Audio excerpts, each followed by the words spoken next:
Kanchipuram Vakula silks నాణ్యత మా ప్రాధాన్యత. మదీనాగూడ, మియాపూర్, హైదరాబాద్ లో త్వరలో శుభారంభం. Hello guys, welcome to I dream. నేను మీ నందు. ఇవాళ మనతో పాటు స్టూడియోలో ఉన్న స్పెషల్ గెస్ట్ ఎవరు అంటే ప్రపంచానికి, యూత్కి ఒక మెసేజ్ ఇచ్చే ఒక మంచి గురూజీ మనతో పాటు స్టూడియోలో ఉన్నారు. యాక్చువల్గా కృష్ణుడిని ప్రేమించిన వాళ్ళు ఎవ్వరూ ఉండరు. ప్రేమ అంటేనే కృష్ణుడు, కృష్ణుడు అంటేనే ప్రేమ. మరి శత్రువుని కూడా ఎలా ప్రేమించాలి అనేది మనం కృష్ణుడిని చూసి నేర్చుకోవచ్చు. అటువంటి కృష్ణుడి గురించి మనతో ఎన్నో విషయాలు షేర్ చేసుకోవడానికి మనతో పాటు ఇస్కాన్ టెంపుల్ నుంచి ప్రణవానంద గురూజీ ఉన్నారు. ఒకసారి ఆయనతో మాట్లాడదాం. నమస్తే గురూజీ. హరే కృష్ణ. నమస్తే అండి. ఎలా ఉన్నారు? బాగున్నా, మీరు ఎలా ఉన్నారు? నేను కూడా చాలా బాగున్నా గురూజీ. యాక్చువల్గా ఫస్ట్ నాకు ఒక డౌట్ ఉంది గురూజీ, అది ఫస్ట్ అడిగేస్తాను మిమ్మల్ని. గురూజీ, మేనకా గాంధీ రీసెంట్గా ఒక కమెంట్ చేశారు, ఇస్కాన్ వాళ్ళు గోవులన్నిటిని తీసుకొచ్చి కసాయి వాళ్ళకి అమ్మేస్తున్నారు అని చాలా ఆరోపణలు కూడా చేశారు. అసలు దీనికి మీరేం చెప్తారు? ఇది నిజమేనా? దీన్ని ఏం చెప్తాము అని అంటే, జనాలు పూర్తి విషయాలను తెలుసుకోకుండా ఏదో మనకి కెమెరా ఉంది, ముందు మైక్ ఇచ్చారు కదా అని మాట్లాడేస్తూ ఉంటారనమాట. కానీ అలా చేయకూడదండి. ఏదైనా సరే వాస్తవాలను మనం తెలుసుకోవాలి. మనకి ఏ ఇస్కాన్ టెంపుల్కి వెళ్ళినా సరే, ఏ ఇస్కాన్ గోశాలకు వెళ్ళినా సరే, అక్కడ ఎంత బాగా ఆవులు చూస్తారో వెళ్ళిన ప్రతి వాళ్ళకి తెలుసు. ఎందుకంటే మా ఆశ్రమంలో 100కి పైగా ఆవులు ఉన్నాయి. అందులో పాలు ఇచ్చేవి 4-5 ఉంటాయండి అంతే. మిగతా వాటన్నిటిని ఎంత బాగా చూసుకుంటారంటే మాకు అప్పుడప్పుడు అనిపిస్తుంది, అసలు ఎంత బాగా ఆవై ఉంటే బాగుండేది కదా, ఇంత బాగా సేవ చేసుకుంటారన్నారు అని అంటుంది అనమాట. కాబట్టి ఎక్కడ మనందరం కృష్ణుడి యొక్క ప్రేమికులు, గోవుని కూడా అంతే ప్రేమిస్తాం కదండి. కాబట్టి అందుకే ఇస్కాన్ వాళ్ళు 100 కోట్ల పరువు నష్ట దావాని వేశారు మేనకా గాంధీ పైన అనమాట. కాబట్టి we are strictly against her allegations. ఆవిడ ఎప్పుడు, ఎందుకంటే ఆవిడ చెప్పింది అనంతపురం ఇస్కాన్ గోశాల గురించి అనమాట. అక్కడికి వెళ్ళి అక్కడ ఉండే అథారిటీస్ దాన్ని సర్వే చేసి అసలు ఇక్కడ అలాంటిది ఏది జరగలేదు అని చెప్పారనమాట. సర్వేలో కూడా ఇంకా వాళ్ళు ఒక నోటీస్ని రిలీజ్ చేశారు, మేము చాలా ప్రౌడ్గా ఉన్నాము వీళ్ళు చేసే సేవ గోవులకి అని.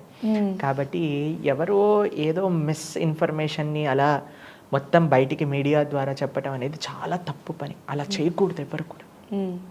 కాబట్టి మనం ఒక ఆధ్యాత్మికమైన మార్గం గురించి మనం మాట్లాడుతున్నప్పుడు కోట్ల లక్షల మంది ఇక్కడ కాదండి, ప్రపంచవ్యాప్తంగా గోసేవ చేస్తున్నారు. ఎంతమంది గోవులని సంరక్షిస్తూ గోసేవ ఒక సంకల్పంగా చేసుకున్న వాళ్ళు అన్నమాట. కాబట్టి అటువంటి సంస్థ పైన మనం ఎటువంటి ఆరోపణలు కూడా ప్రామాణికంగా బేస్ లేకుండా మనం మాట్లాడకూడదు అనమాట. కాబట్టి ఇప్పుడు చూద్దాం ఆ కేసు ద్వారా ఏం జరుగుతుందో ఏంటో. నిజాలు మొత్తం కూడా ప్రపంచానికి బయటపడుతూ ఉంటాయి కదండి. కాబట్టి నిజాన్ని ఎవరు దాచలేరు. సూర్యుడిని ఎలా అయితే దాచలేరో, సూర్యుడి పైన మనం మురికేసామనుకోండి, సూర్యుడికి ఏమైనా అంటుతుందా అండి? కాబట్టి అవి మనం ఆకాశంలో మురికేస్తే అది మనపైనే పడుతుంది చెత్త. కాబట్టి అలాంటి పనులు చేయకూడదు. భగవంతుడి పైన, భగవంతుని నమ్ముకున్న వాళ్ళపైన, భగవంతుడి యొక్క మార్గాన్ని ముందుకు తీసుకెళ్తున్న వాళ్ళపైన మనం చాలా గౌరవంతో ఉండాలన్నమాట. కాబట్టి ఇప్పుడు చూడండి మీరే, ఇంటర్నెట్లో వాటన్నిటికీ రిఫరెన్సెస్ అన్నీ కూడా మన ఇస్కాన్ వాళ్ళు పెట్టారు.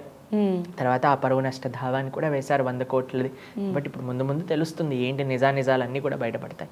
కాబట్టి మన గోశాలలో గోవుని ఎంత ప్రేమిస్తారంటే అంత. మా గురువు గారు చెప్పారు ఏంటో తెలుసా, భగవంతుడికి ఎలా సేవ చేస్తారో గోవుకి అలా సేవ చేయాలి అని మా గురువు గారు మాకు చెప్పారనమాట. కాబట్టి మా అందరికీ, ఆశ్రమంలో ఉండే వాళ్ళందరికీ చెప్పారు, ప్రతి వారం ఇన్ని గంటలు తప్పకుండా గోసేవ చేయాలి అని మాకు నియామకం చేశారనమాట. కాబట్టి మా ఆచార్యులు, మా గురువులు అందరూ కూడా గో సంరక్షణ కోసం సంకల్పం చేసుకున్నారు. మేము కూడా అదే విధంగా ముందుకెళ్తున్నాం. గురుగారు, చాలామంది ఇలాంటి పిచ్చి ఆరోపణలు చేస్తూ ఉంటారు. హిందువుల మీద ఏదో ఒక బురద జల్లడానికో, ఆ టాపిక్ని డైవర్ట్ చేయడానికో. But end of the day మనకి నిజం ఏంటి అనేది మీరు అన్నట్టు ఇప్పుడు నిజాన్ని ఎవరు దాచలేరు, అది బయటకు వచ్చేస్తుంది. మన ఇస్కాన్ గురించి కూడా మాట్లాడుకుంటే, అసలు ఇస్కాన్ అనేది కూడా మనం విదేశం నుంచి అడాప్ట్ చేసుకున్నాము అని అంటారు. దాని గురించి ఏం చెప్తారు? విదేశీ సంస్థ, అంతర్జాతీయ సంస్థ, దీనికి తేడా తెలుసుకోవాలి. విదేశీ సంస్థ అంటే విదేశీలు తయారు చేసిన సంస్థ. అంతర్జాతీయ సంస్థ అంటే ప్రపంచం అంతా ఉన్న సంస్థ. కాబట్టి జనాలకి ఏంటంటే అండి, ఇప్పుడు ప్రపంచంలో ఏ మంచి చేసినా సరే మాటలు అనే వాళ్ళు ఉంటారు, మనకు తెలుసు కదండి. కాబట్టి వాళ్ళందరిపైన మన కాన్సన్ట్రేషన్ అనేది ఉండకూడదు. ప్రభుపాదుల వారు ఎవరండి? మన భారతీయులు. మన భారతీయుడిగా పుట్టి ఆయన ఈ సనాతన ధర్మాన్ని ప్రపంచంలో నలుదిక్కలా వ్యాప్తి చెందడానికి తీసుకెళ్లి భారతీయులకి ఎంత ప్రయత్నం చేశారో తెలుసా? ఝాన్సీలో ఈ యొక్క మూవ్మెంట్ని స్టార్ట్ చేయడానికి ఎవ్వరు సహకరించలేదు. అప్పుడు ఆయన అమెరికాకి వెళ్ళి అక్కడ స్థాపించి వేలాది లక్షలాది మంది అక్కడ మార్చి అక్కడ నుంచి భారతదేశం తీసుకొచ్చి మళ్ళీ ఇంతమందిని. చాలామంది ఏమంటారో తెలుసా? మీరందరూ డబ్బులన్నీ అమెరికాకు పంపించేస్తున్నారండి. అమెరికాకి మన డబ్బులు అవసరమా అండి? లేదు. కాబట్టి మీకు తెలుసా, ఇస్కాన్లో ఒక స్ట్రిక్ట్ రూల్ ఉంది. అమెరికా కాదు, ఒక టెంపుల్ ఇంకో టెంపుల్ కూడా డబ్బులు ఇవ్వకూడదు. ఏ ప్రదేశంలో ఉన్న డొనేషన్స్ అదే ప్రదేశంలో సేవగా వినియోగించాలి. ప్రభుపాదులు వారు చెప్పారు, ఇస్కాన్ టెంపుల్ యొక్క రేడియస్లో ఎక్కడ కూడా ఎవ్వరు కూడా ఆకలితో పడుకోకూడదు. 5-10 కిలోమీటర్లు అంటే మనం చూస్తాం, మనకి తెలుసు అక్షయ పాత్ర ద్వారా, అన్నామృతం ద్వారా ఎంత ఇస్కాన్ వాళ్ళు సేవ చేస్తున్నారు. కాబట్టి ఎక్కడైనా సరే ఇప్పటికీ కూడా ప్రతిరోజు సుమారుగా 5-10-50 లక్షల మందికి నిరంతరం కూడా అన్నదానం చేస్తూ అందరికీ కూడా మనల్ని ఇది చేస్తూ ఉంటారనమాట. కాబట్టి మీకు ఇంకో విషయం చెప్పాలా, మాయాపూర్ అనే ప్రదేశంలో ప్రపంచంలో అత్యంత పెద్ద మందిరాన్ని కడుతున్నారు. అక్కడికి ఎన్నో దేశాల వాళ్ళు దానికి డొనేషన్స్ ఇస్తున్నారు. కాబట్టి ఇండియా డబ్బులు వేరే వాళ్ళకి పంపించట్లేదండి, వేరే వాళ్ళే వాళ్ళ డబ్బులు ఇండియాకి ఇస్తున్నారు. మన బృందావనంలో, ముంబైలో, హైదరాబాద్లో, కోల్కతాలో, మాయాపూర్లో కట్టిన మందిరాలన్నిటికీ కూడా డబ్బులు విదేశీయులు ఇచ్చిన డబ్బులతో మనం ఇక్కడ కడుతున్నాం అనమాట. కట్టారు ప్రభుపాదుల వారి సమయంలో, వాళ్ళ దగ్గర నుంచి డొనేషన్స్ తీసుకొని ఇక్కడ కట్టారనమాట. కాబట్టి బేస్లెస్ ఆర్గ్యుమెంట్స్ ఎంతోమంది చేస్తుంటారు, వాటిని మనం అంతగా చేసుకోవాల్సిన అవసరం లేదు, దాన్ని సీరియస్గా తీసుకోవాల్సిన అవసరం లేదు. ఎందుకంటే జనాలండి ఎంత మంచి చేయాలనుకున్నా సరే బురద జల్లే మనస్తత్వం ఉంటుంది. వాళ్ళని ఇంకేం చేస్తామండి? అంటే మంచి చేయకపోయినా పర్లేదు కానీ చెడు చేయకుండా ఉంటే చాలు. కానీ ఇది అర్థం చేసుకునే వాళ్ళు ఎవరు చెప్పండి? వాళ్ళు మంచి చేయరు, మంచి చేసే వాళ్ళని చేయనివ్వరు. కాబట్టి ఇటువంటి వాళ్ళని భగవంతుడే చూసుకోవాలి, మనం కేవలం దండం పెట్టుకోవచ్చు అంతే. ఎందుకంటే ఎక్కడో విదేశాల్లో ఉండి వాళ్ళు మనకి డొనేషన్లు ఇచ్చి మనకి సపోర్ట్ చేస్తుంటే ఇక్కడ ఉన్న వాళ్ళు బురద జల్లుతున్నారు. అది ఇంకా ఆ దేవుడికే తెలియాలి. ఇన్ ఫ్యూచర్లో దీన్ని డెవలప్ చేసి నాకు అనిపిస్తుంటుంది అప్పుడప్పుడు మన పాత సిస్టమ్ వచ్చేస్తే బాగుంటుంది. అప్పుడున్న మంచితనం, ఇప్పుడున్న టెక్నాలజీ పెరగడం అడ్వాంటేజ్ ఎంత ఉందో డిసడ్వాంటేజ్ కూడా అంతే ఉంది. ఆ అఫెక్షన్, ఆ ప్రేమ, ఆ జెన్యూనిటీ ఎవరిలో చూడట్లేదు. ఆ పాతకాలం రోజులు మళ్ళీ వచ్చేస్తే ఎంత బాగుంటుంది. వస్తాయి తప్పకుండా. జనాలు ఎన్నో రోజులలో ఈ అబద్ధంలో బతకలేరు. కాబట్టి వీటి యొక్క విషయాలు తెలుసుకుంటారు మంచిగా. మళ్ళీ మన రామరాజ్యం వస్తుంది మనందరికీ. అందరూ సంతోషంగా అందరూ ఉంటారు. ప్రపంచంలో ఉండే వాళ్ళందరూ కూడా సంతోషంగా, సుఖంగా, ధార్మికంగా భగవత్ సేవ చేస్తూ ఉండాలి అనేదే మన ప్రార్థన. అందుకే లోకా సమస్త సుఖినో భవంతు, సర్వే జనా సుఖినో భవంతు అని అంటారు. సుఖం అంటే ఆనందం కాదండి, సుఖం అంటే ధర్మం, ధార్మికంగా ఉండాలి అనే మనం భగవంతుడికి ప్రార్థన చేస్తూ ఉన్నాం. కాబట్టి తప్పకుండా మీలాంటి వాళ్ళందరూ సంకల్పం చేయండి. సంకల్పంతో పాటు మీ వంతు ప్రయత్నం కూడా చేయండి. ప్రతి ఒక్కళ్ళు కూడా, ప్రతి ఒక్క హిందువు కూడా దీని గురించి పని చేస్తే తప్పకుండా జరుగుతుంది.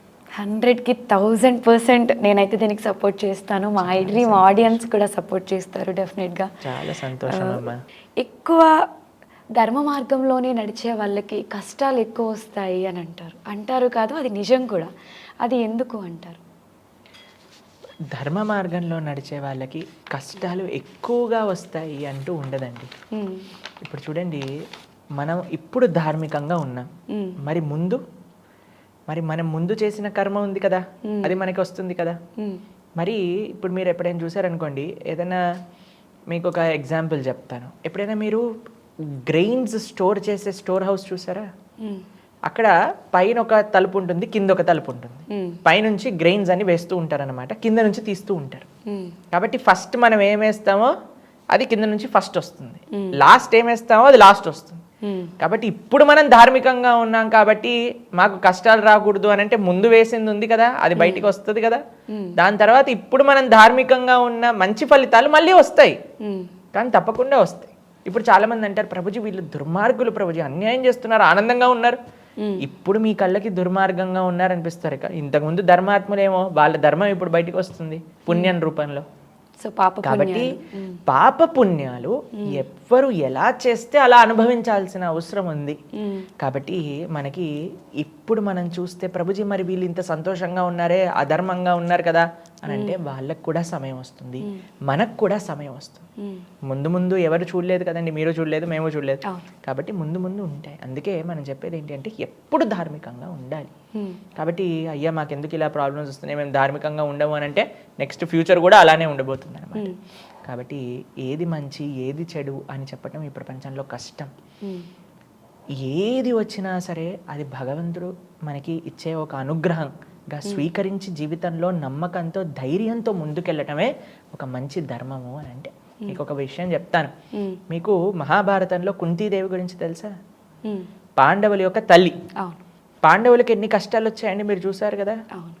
వాళ్ళని రాజ్యం నుంచి వెలగొట్టేస్తారు, లాక్షాగ్రహం దహనం చేస్తారు, ద్రౌపది వస్త్రాభరణం చేస్తారు, వాళ్ళకి 5 ఊళ్ళు ఇవ్వండి అన్నా సరే ఇవ్వరు అనమాట. అయినా సరే కుంతిదేవి ఏమంటారో తెలుసా అండి కృష్ణుడి దగ్గర, అయ్యా మాకు ఇంకా కష్టాలు ఇవ్వు, ఎందుకంటే కష్టాలలో నువ్వు మాకు ఇంకా బాగా గుర్తొస్తావు అని అంటారు అనమాట. కాబట్టి కష్టము సుఖము ఏంటో తెలుసా అండి, ఎప్పుడైతే భగవంతుడు గుర్తురాడో అదే కష్టం, ఎప్పుడైతే భగవంతుడు గుర్తొస్తాడో అదే సుఖం. కాబట్టి మీరు ధార్మికంగా ఎవరైతే భగవద్భక్తులు ఉన్నారో వాళ్ళకి నిజంగా కష్టము అని అంటే వాళ్ళకి ఆ కష్టం అనిపించదండి. నా జీవితంలో మీకు ఒక ఉదాహరణ చెప్తాను.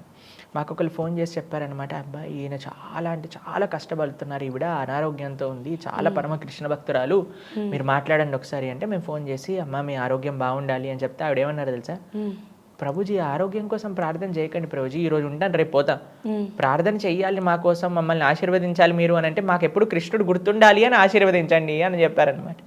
కాబట్టి ధర్మం అంటే ఏంటో తెలుసా అండి, కృష్ణుడు ఏం చేసినా మంచే చేస్తాడు అనే నమ్మకం భగవంతుడి పైన ఉండటం. నిజంగా భగవంతుడు మనకి మంచే చేస్తాడండి.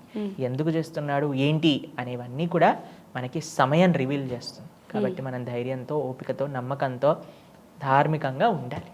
ఓకే గురూజీ, అసలు కర్మ సిద్ధాంతం అంటూ ఉంటారు కదా, కర్మ సిద్ధాంతం నిజంగా ఉంటుందా? అంటే మంచి చేసిన వాళ్ళకి మంచి జరుగుతుంది, చెడు మనం ఏదైతే చేస్తామో అది మనకి తప్పకుండా తిరిగి వస్తుంది అంటారు. ఇప్పుడు మీరు అన్నట్టే, ఇప్పుడు చెప్పినట్టు తప్పులు చేసే వాళ్ళందరూ మా పక్కన ఎంతో హాయిగా తిరుగుతున్నారండి, మేము ధర్మ మార్గంలోనే నడుస్తున్నాము, కానీ ఎన్నో కష్టాలు అనుభవిస్తూ ఉన్నాము అని చాలామంది చెప్తూ ఉంటారు. దాని గురించి మీరేం చెప్తారు? కర్మ అందరికీ వస్తుంది. మీరు మంచి చేస్తే మంచి వస్తుంది, చెడు చేస్తే చెడు వస్తుంది. మీరు ఇంతకుముందు మంచి చేశారా, ఇప్పుడు మీకు మంచి జరుగుతుంది. ఇంతకుముందు చెడు చేశారా, ఇప్పుడు మీకు చెడు జరుగుతుంది. కానీ ఇప్పుడు మీరు మంచి చేస్తే రేపు మీకు మంచి జరుగుతుంది. అర్థమైందా? కాబట్టి ప్రతి ఒక్కరికి every action has equal and opposite reaction. ఇది లా అందరికీ కూడా అప్లై అవుతుంది అనమాట. దాంట్లో ఎవ్వరు కూడా ఎగ్జామ్షన్ కాదు. మరి భగవంతుని ఎందుకు ఆశ్రయించాలి అంటే, భగవంతుని ఆశ్రయించటంటే ఏం చేస్తారంటే, ఇప్పుడు చూడండి మనకి ఒక పాము కాటేయాలి అని రాస్తుంది అనుకోండి మన కర్మలో, భగవంతుని ఆశ్రయించిన వాళ్ళకి అది చీమ కుట్టతంతో తీసేస్తారనమాట. కాబట్టి మనకి భగవంతుని ఆశ్రయించి ఎప్పుడైనా సరే తత్తేను కంపా సుసమీక్షమానౌ భుంజానమేవాత్మ కృతం విపాకం హృద్వాక్యవపువిర్ వదనన్ నమస్తే జీవే తయోభుక్తి ఏషే దయాభక్ అని అంటుంది భాగవతం. ఏ కష్టం వచ్చినా సరే అది నేను చేసుకున్న కర్మ ఫలితమే అని ఎవరైతే అక్సెప్ట్ చేసి భగవంతుని ఆశ్రయిస్తారో వాళ్ళకి మాత్రమే భగవంతుడి దగ్గరికి వెళ్ళే అర్హత ఉంటుంది అని చెప్తారనమాట మన శాస్త్రంలో. కాబట్టి మనం ఎప్పుడైనా సరే మన కష్ట నష్టాలన్నీ కూడా మనం చేసుకున్నవే మనకు వస్తున్నాయి. అన్నీ కూడా అది సుఖమైన అవ్వనివ్వండి, కష్టమైన అవ్వనివ్వండి. కానీ ఒకటి గుర్తుపెట్టుకోవాల్సింది ఏంటో తెలుసా, అందరికీ మంచి న్యూస్ ఏంటంటే కష్టం తర్వాత సుఖం వస్తుంది, బ్యాడ్ న్యూస్ ఏంటంటే సుఖం తర్వాత కష్టం వస్తుంది. అన్నీ సైకిలిక్కే. కాబట్టి దీంట్లో గర్వపడకూడదు, దాంట్లో బాధపడకూడదు, రెండింటినీ సమంగా చూడాలి. అదే మన ఆధ్యాత్మిక మార్గం. భగవంతుడి గురించి తెలుసుకోవటం, భగవద్ ఆరాధన, భగవద్భక్తి ఏం నేర్పిస్తుందంటే ఈ ధైర్యాన్ని, నమ్మకాన్ని మనకు అందిస్తుంది అనమాట.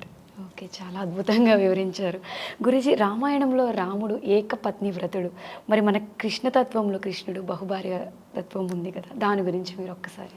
రామచంద్రమూర్తి మనకి ధర్మాన్ని ఎలా ఉండాలో, ధార్మికంగా ఎలా జీవనం చేయాలో ఒక ఐడియల్గా ఆయనని మర్యాద పురుషోత్తముడు అని అంటారనమాట.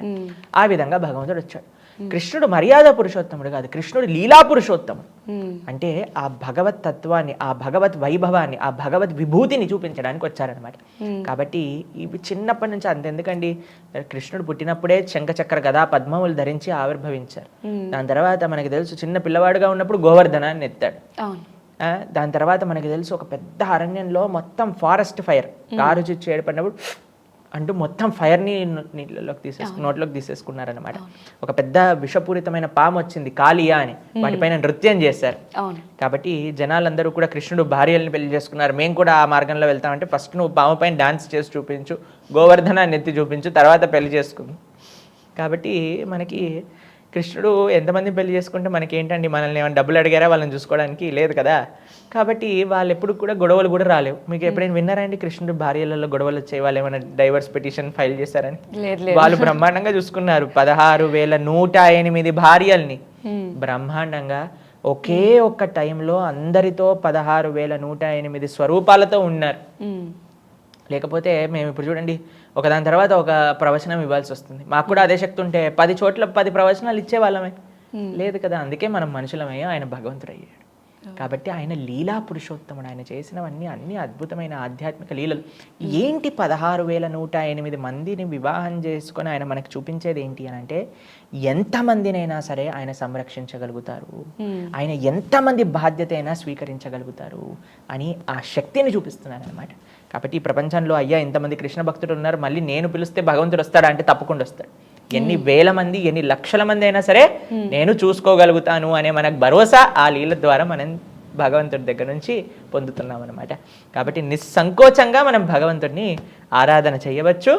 కానీ మన జీవితంలో ఆరాధన ఆచరణ యోగ్యంగా ఎవరైనా మనకి ఐడియల్ కావాలి కదండి. అందుకోసం మనం రామచంద్రుడిని ఆ విధంగా స్వీకరిస్తామన్నమాట. ఏకపత్ని వ్రతుడు, పితృపాక్య పరిపాలన దక్షుడు, అవన్నీ కూడా మనం రామో విగ్రహవాన్ ధర్మ సాధు సత్య పరాక్రమ అని అంటారనమాట. కాబట్టి అటువంటి ధర్మమూర్తి అయిన రాముడు, అదే భగవద్ లీలా విభూతిమూర్తి అయిన కృష్ణుడు అనమాట. ఇద్దరు రామకృష్ణులు ఇద్దరికి మనకి ఆదర్శమే. ఓకే గురూజీ, అసలు భగవంతుడైన శ్రీకృష్ణుడు వెన్న దొంగతనం చేయడం ఏంటి? అసలు వెన్న దొంగతనం అంటే ఏంటో మనం ఫస్ట్ తెలుసుకోవాలి. ఆయన దొంగతనం చేసేది వెన్న. అంటే వెన్న ఎప్పుడైనా మీరు తిన్నారండి? వెన్న బాగుంటుందా మీకు? ఎలా ఉంటుంది? సాఫ్ట్ గా ఉంటుంది. సాఫ్ట్ లైక్ బటర్ అని అంటారు. వెన్న అంత సున్నితంగా ఉంటుంది అని అంటారు.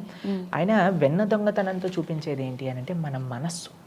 మన మనస్సు ఎప్పుడైతే సాఫ్ట్గా, అంటే పరదుఃఖ దుఃఖి, వేరే వాళ్ళ కష్టాలు చూడలేకుండా వేరే వాళ్ళ సుఖాలలో మనం కూడా పాలు పంచుకొని అందరినీ కూడా ఒక కుటుంబంగా మనం చూసి, ప్రతి ఒక్కళ్ళల్లో కూడా భగవంతుడిని చూసి, భగవంతుడు అందరిలో ఉన్నారు అని అందరికీ సేవ చేస్తూ, భగవంతుడికి సేవ చేస్తూ ఉన్న సుకుమారమైన సున్నితమైన హృదయాన్ని దొంగతనం చేస్తూ ఉన్నారనమాట. ఇంకో విషయాన్ని దొంగతనం చేస్తారు కృష్ణుడు. ఏంటో తెలుసా అండి? అనేక జన్మార్చితపాప చౌరం చౌరాగ్రగణ్యం పురుషం మమామి అంటారనమాట. మనం కోట్లాది జన్మలలో సంపాదించుకున్న మొత్తం కర్మ పాపం మొత్తం కూడా ఆయన దొంగతనం చేసుకుంటూ వెళ్ళిపోతారనమాట. కాబట్టి భగవంతుడి యొక్క లీలలు మనం వినటం చేత, భగవంతుడి యొక్క అద్భుతమైన శాస్త్రం మనం చదవడం చేత, భగవద్ ఆరాధన చేయడం చేత మన పాపం అంతా కూడా భగవంతుడు తీసుకెళ్ళిపోతున్నాడు. ఓకే గురూజీ, అసలు భగవద్గీత మనం ఏ ఏజ్లో చదివితే మంచిది అంటారు? అసలు దాన్ని పిల్లలకి ఎప్పుడు నేర్పించాలి? అంటే ఇప్పుడు ఉన్న ఎడ్యుకేషన్లో ఇప్పుడు మార్పులు చేస్తూ ఉన్నారు. ఆధ్యాత్మికత సైడ్ నుంచి కూడా మనం గవర్నమెంట్ సపోర్ట్ చేస్తుంది. అంటే పిల్లలకి మనం భగవద్గీత నేర్పించాలి అంటే అది ఎప్పటి నుంచి స్టార్ట్ చేస్తే మంచిది? ఈ విషయం ప్రహ్లాదుడు భాగవతంలో చెప్పారు. కౌమారాత్ ఆచరేత్ ప్రాజ్ఞో ధర్మాన్ భాగవతాన్ ఇహ. కౌమారేత్ అంటే 5 సంవత్సరాల వయసు ఉన్నప్పటి నుంచి మనం నేర్చుకోవాలి. భగవద్గీత నేర్చుకోవాలి. ఆధ్యాత్మికమైన విషయాలన్నీ కూడా 5 సంవత్సరాల వయసు నుంచి ప్రారంభం చేసేయాలి. కౌమారాత్ ఆచరేత్ ప్రాజ్ఞో ధర్మాన్ భాగవతాన్ ఇహ. 5 సంవత్సరాల లోపే మనం ప్రార్థన స్టార్ట్ చేయాలన్నమాట. చాలా మంది ఏమనుకుంటారు తెలుసా అండి, మొత్తం అయిపోయాక రిటైర్మెంట్ తీసుకున్నాక కాళ్ళు చేతులు లేవనప్పుడు మేము భగవద్భక్తి చేస్తాము అని. ఎప్పుడైనా నాతో ఎవరైనా అన్నారనుకోండి, వాళ్ళని వెంటనే అడుగుతాం మీరు చేస్తున్నారా అని అంటే లేదండి అని చెప్తారు. కాబట్టి శీఘ్రాతి సులభం అని అంటారు అనమాట. ఎంత శీఘ్రమైతే అంత మంచిది. కాబట్టి చిన్న పిల్లల నుంచి మనం నేర్పిస్తేనే, ఇప్పుడు చూడండి మనకు చెప్తారు కదా, మొక్కై అంగనేది వంగుతుందా అని అంటారు. కరెక్టేనా? కాబట్టి చిన్నగా ఉన్నప్పుడే వాళ్ళకి ఆధ్యాత్మిక విలువలు బోధిస్తే పెద్దగా అయ్యాక వాళ్ళు ప్రయోజకులు అవుతారు సమాజానికి. లేకపోతే మనం చిన్నప్పటి నుంచి పిచ్చి పిచ్చి సినిమాలు సీరియళ్ళు చూపించి పెంచామనుకోండి, వాళ్ళు పెద్దగా అయ్యాక కూడా అలానే తయారవుతారు. కాబట్టి మనం చిన్నప్పటి నుంచి పిల్లల్ని ఆధ్యాత్మిక మార్గంలో పెంచడానికి ప్రయత్నం చేయాలి. ఇప్పుడున్న సైన్స్ టెక్నాలజీ గురూజీ, మనము పూర్వకాలంతో పోల్చుకుంటే ఈ సైన్స్ టెక్నాలజీలో ఇప్పుడు అధ్యయనం చేసి చెప్పినవన్నీ కూడా మన పూర్వకాలంలో ఉన్న పెద్దలు అప్పట్లోనే వాళ్ళు ఒక ఐడెంటిఫై చేసి చెప్పడం జరిగింది. అంత దాన్ని ఇప్పుడు మనం సైన్స్ అని ఒక మాట, ఒక ట్యాగ్లైన్ పెట్టేసి సైన్స్ ఇలా చెప్తుంది, సైన్స్ అలా చెప్తుంది అంటారు. అదే ఆధ్యాత్మికత అని అంటే అదంతా చాదస్తము, ఏదో ప్రమోట్ చేయడానికి మాట్లాడుతూ ఉంటారు అంటారు. దాని గురించి ఇది ఇలా మాట్లాడే వాళ్ళది నిజమైన చాదస్తం. నిజంగా మనం చూస్తే పెద్ద పెద్ద సైంటిస్టులు ఏపీజే అబ్దుల్ కలాం లాంటి వాళ్ళు, మన భారతదేశ ఖ్యాతినే నలుమూలలా చాటి చెప్పిన మ్యాథమెటిషియన్స్ రామానుజన్ లాంటి వాళ్ళందరూ ఎంత భగవంతుని, భగవద్గీతని, రామాయణాన్ని, ఐన్స్టీన్, న్యూటన్ వీళ్ళందరి గురించి చదవం. మనకేంటంటే అండి, చాలామంది టీవీలలో కూర్చొని మాట్లాడేసేసరికి, ఇన్స్టాగ్రామ్లలో ప్రొఫైల్ స్టార్ట్ చేసేసరికి వాళ్ళు చెప్పిందంతా వింటూ భగవంతుడు లేడు అని వాడంటే వాడు ఏం ప్రయోజనం, దేశానికి ఏం మంచి చేయలేదు, కానీ వాడు మాత్రం చెప్తాడు దేవుడు లేడు మీరు అందరు నమ్మేసేయండి అంటే గుడ్డిగా వాళ్ళ వెనకాల నమ్ముతూ ఉంటాం అనమాట. కానీ ఒక్కసారి చెప్పండి, మన భారతదేశాన్ని కన్సిడర్ చేయండి, ఇంతమంది రాజులు, ఇంతమంది గురువులు, ఇంతమంది ఆచార్యులు, ఇంతమంది ప్రజలు తరతరాలు మన దేశానికి, మన సంస్కృతికి, మన ధర్మానికి, మన దైవానికి సమర్పణ చేసేసారు వాళ్ళ జీవితం. వీడు ఒక్కడు అనుకుంటాడు దేవుడు లేడు, వీళ్ళందరూ పిచ్చివాళ్ళు అని అనుకుంటే పిచ్చివాడు నిజంగా వాడా లేదా వాళ్ళందరా చెప్పండి. కాబట్టి నిజమైన సైన్స్ ఏం చెప్తుంది అని అంటే, ఆ భగవత్ తత్వాన్ని సైన్స్ తర్వాత, where science ends spirituality starts. అవును. కాబట్టి మనం నిజంగా అధ్యయనం చేయండి. పెద్ద పెద్ద సైంటిస్టులు వాళ్ళు ఎలా నమ్మారు, మీకు న్యూటన్ యొక్క జీవిత చరిత్రలో ఒక ఎగ్జాంపుల్ చెప్తారు. వాళ్ళ సైంటిస్ట్ ఫ్రెండ్స్ అందరినీ పిలుస్తారనమాట. పిలిచినప్పుడు ఆయన ఏం చేస్తాడంటే ఒక ప్లానెటరీ మోడల్, అంటే నవగ్రహాల మోడల్ని ఒకటి తయారు చేసి మన సోలార్ సిస్టమ్ది మోడల్ తయారు చేసి పెడతారనమాట. అరే ఎంత బాగా చేశారు, ఎంత బాగుంది అని అంటే న్యూటన్ అంటాడు, ఇవన్నీ వాటికి తయారైపోయి రాత్రంతా నేను పేపర్, పెన్, కలర్స్ అన్నీ పెట్టాను, రూమ్లో లాక్ వేసేసాను, ప్రొద్దున కల్లా ఈ సిస్టమ్ తయారైపోయింది అని అన్నారు. వాళ్ళ ఫ్రెండ్స్ అందరూ ఏం పిచ్చోడు అనుకుంటున్నావా, మమ్మల్ని ఎలా తయారవుతుంది దానికి అదే. అప్పుడు న్యూటన్ అంటారు, అయ్యా ఒక చిన్న మోడల్ నే మీరు దానికి అది తయారైంది అంటే నమ్మట్లేదు, మరి మొత్తం ఈ ప్రపంచమే దానికి అది తయారైంది అంటే ఎట్లా నమ్ముతున్నారు మీరు అని అంటారు అనమాట. అప్పుడు వాళ్ళకి కొద్దిగా జ్ఞానోదయం అవుతుంది. కాబట్టి ప్రతి ఒక్క సైంటిస్ట్, నిజమైన సైంటిస్ట్ అంటే వాళ్ళు భగవంతుని నమ్ముతారు. మనకి మొన్న చంద్రయాన్ లాంచ్ అప్పుడు అందరు సైంటిస్టులు వెళ్ళి వెంకటేశ్వర స్వామికి ప్రార్థన చేయలేదా అండి? కాబట్టి వాళ్ళకంటే సైన్స్ తెలిసిన వాడా వీడు మాట్లాడేవాడు. కాబట్టి ఎందుకండి మనం అలాంటి వాటిలలో వెంచర్ చేయటం? కాబట్టి సరళంగా, ధార్మికంగా మన ధర్మాన్ని తెలుసుకుంటూ, మన శాస్త్రాన్ని అధ్యయనం చేసి ఎంత పరోపకారం చేస్తూ భగవంతుని నమ్ముకొని జీవితాన్ని ఎంత మంచిగా పంపించవచ్చు. కాబట్టి మనం చాలా జాగ్రత్తగా, మనం విచక్షణ అనేది కావాలి. మన మనస్సు ఎప్పుడైతే మంచి సరళంగా ఉంటుందో అప్పుడు భగవంతుడి గురించి అర్థమవుతుంది. కానీ అహంకారము, పొగరు, గర్వము, తర్వాత ఇలాంటివి ఉన్నాయనుకోండి, అప్పుడు భగవంతుడి గురించి తెలుసుకోలేమన్నమాట. గురూజీ, అసలు మానవ సేవే మాధవ సేవ అంటారు, మరి మీరేమో కృష్ణుడిని పూజించండి అంటారు. మానవ సేవే మాధవ సేవ అన్నప్పుడు దేవుణ్ణి పూజించాల్సిన అవసరం ఎందుకు? మానవ సేవ మాధవ సేవ కాదండి, మాధవ సేవగా మానవ సేవ. ఇది ఎవరు శాస్త్రంలో చెప్పిన విషయం కాదు, మాధవ సేవే మానవ సేవ అని. కాబట్టి మాధవ సేవగా మానవ సేవ. ఎందుకంటే భగవంతుడు ఏం చెప్పారో తెలుసా అండి, సుహృదం సర్వభూతానాం. కేవలం మానవులు కాదండి, సుహృదం మనుష్యానాం అని చెప్పలేదు భగవంతుడు, సుహృదం సర్వభూతానాం అని అంటే ప్రతి ఒక్క జీవరాశులకు కూడా. ఇప్పుడు చూడండి, మానవ సేవ మాధవ సేవ అనే వాళ్ళు వేరే పశువుల్ని చంపేసి తినేస్తూ ఉంటారు. కానీ అయ్యా దేవుడు మీకెంత తండ్రో వాళ్ళకు కూడా అంతే తండ్రి, ప్రతి జీవరాశికి ఆయనే తండ్రి. కాబట్టి ప్రతి ఒక్కరిని ఒక మానవుడితో ఆగిపోకండి. చాలామంది ఒక వర్గాంతో ఆగిపోతారు, ఒక రాష్ట్రంతో ఆగిపోతారు, ఒక దేశంతో ఆగిపోతారు. కానీ శాస్త్రం తెలుసుకొని కృష్ణుడిని ఆశ్రయించిన వాడు మాత్రమే వసుదైవ కుటుంబకం అనే భావనతో ప్రతి ఒక్క జీవరాశి, ప్రతి ఒక్క మనిషి ఆనందంగా ఉండాలి అని చెప్పే తత్వమే కృష్ణ తత్వం. అది ఒక మనిషికి పట్టాలి అని అంటే కావాల్సిన మార్గం ఆధ్యాత్మిక మార్గం. కాబట్టి మానవ సేవే మాధవ సేవ కాదండి, మాధవ సేవగా మానవ సేవ కూడా అని అంటే. ఇప్పుడు చూడండి, ఒకళ్ళు అంటారు, నేను మా ఇంట్లో తల్లిదండ్రులను చూసుకోను కానీ ప్రపంచానికి అంతా ఉద్ధరిస్తాను అని అంటే మంచిదేనా పద్ధతి? లేదు. తల్లిదండ్రులతో పాటు ప్రపంచాన్ని చూసుకోవాలి. కాబట్టి భగవంతుడి ఆరాధనతో ప్రపంచానికి కూడా మనం సేవ చేయాలన్నమాట. అంతేగాని భగవంతుని వదిలేస్తా ప్రపంచాన్ని పట్టుకుంటా ఇలా అనకూడదు అనమాట. భగవంతుడి యొక్క ఆరాధన దానిస్తాను, ప్రపంచ సేవ దానికి ఇస్తాను, భగవత్ సేవగా సమాజ సేవ. ఇది మన ఆచార్యులు, గురువులు అందరూ కూడా మనకి నేర్పించిన విషయాలు అనమాట.